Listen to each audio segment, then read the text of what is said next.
السلام علیکم ورحمۃ اللہ وبرکاتہ۔ جس چیز کا سوچو گے وہ تمہاری ہوگی انشاءاللہ۔ سورہ قریش کا صرف 5 منٹ کا عمل۔ معزز سامعین، سورہ قریش کی فضائل کے بارے میں کون نہیں جانتا؟ یہی وہ سورہ مبارکہ ہے جس کو پڑھنے سے بندشیں بھی ٹوٹ جاتی ہیں، اللہ تعالیٰ رزق سے بھی نوازتے ہیں اور دشمنوں سے حفاظت بھی ہوتی ہے، اور یہی وہ صورت ہے جس کے پڑھنے سے دشمن تباہ و برباد ہو جاتے ہیں۔ اب آپ خود سوچیں کہ ایک سورہ مبارکہ کے اتنے فضائل کہ میں اگر آپ کو مکمل اس کے فضائل یہاں پر بتاؤں تو ویڈیو مسلسل 10 گھنٹے تک چل سکتی ہیں۔ معزز سامعین، یہاں پر صرف ایک طریقہ جو میں آپ کو بتاؤں گا اور اس کو آپ کریں گے تو انشاءاللہ اس سے آپ فائدہ عظیم اٹھائیں گے۔ یہ عمل رات کو آپ کریں گے، اگر آپ باوضو کر سکے تو بہت بہتر ہے، اگر آپ باوضو نہیں کر سکتے تو آپ اس کو بغیر وضو کے بھی کر سکتے ہیں، لیکن بہترین اس کا طریقہ یہ ہے کہ آپ رات کو سوتے وقت وضو ضرور کیا کریں۔ اس سے ایک تو فرشتگان آپ کی اللہ تعالیٰ کے عمل سے حفاظت کرتے ہیں ہر قسم شرور سے، دوسرا یہ کہ جادو جنات آپ کے قریب بھی نہیں آ سکتے، تیسرا یہ کہ آپ کو ثواب بھی ملتا ہے کیونکہ یہ سنت کا طریقہ ہے۔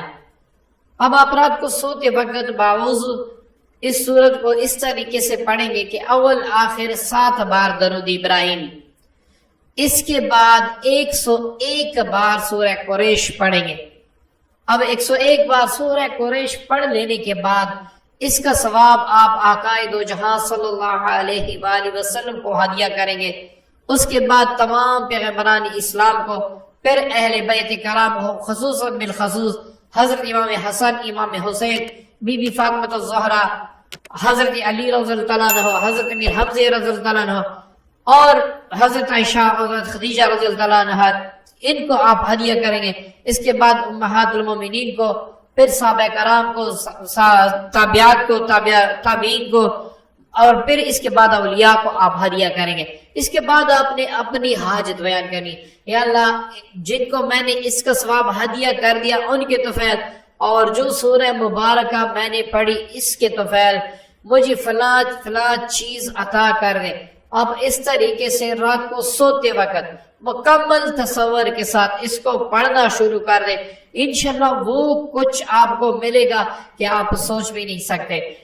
معزز سامعین، اگر آپ کا کوئی خاص مقصد ہے، مطلب آپ جادو جنات بندش یا کسی بھی چیز کے لیے پڑھنا چاہتے ہیں، تو یہاں پر دعا میں آپ نے یہ دعا کرنی ہے کہ یا اللہ اس مرض سے یا اس مصیبت سے یا اللہ مجھے چھٹکارا دے دے۔ اسی طریقے سے اگر آپ کے دشمن بہت زیادہ ہیں، آپ ان سے جان چھڑانا چاہتے ہیں، یا پھر آپ کی زندگی میں مختلف مصیبتیں ہیں، نحوستیں ہیں، ان کو دور کرنا چاہتے ہیں، تو آپ اس دعا میں اس کو ضرور شامل کیجئے گا، اور کم وقت میں اگر آپ کا تصور پختہ ہے، آپ کا یقین کامل ہے، تو چند دن میں اس کے ایسے ثمرات ہوں گے کہ آپ سوچ بھی نہیں سکتے۔ معزز سامعین، امید کرتا ہوں آج کا وظیفہ آپ کو پسند آیا ہوگا، اپنی دعاؤں میں یاد رکھیے گا۔ اللہ حافظ۔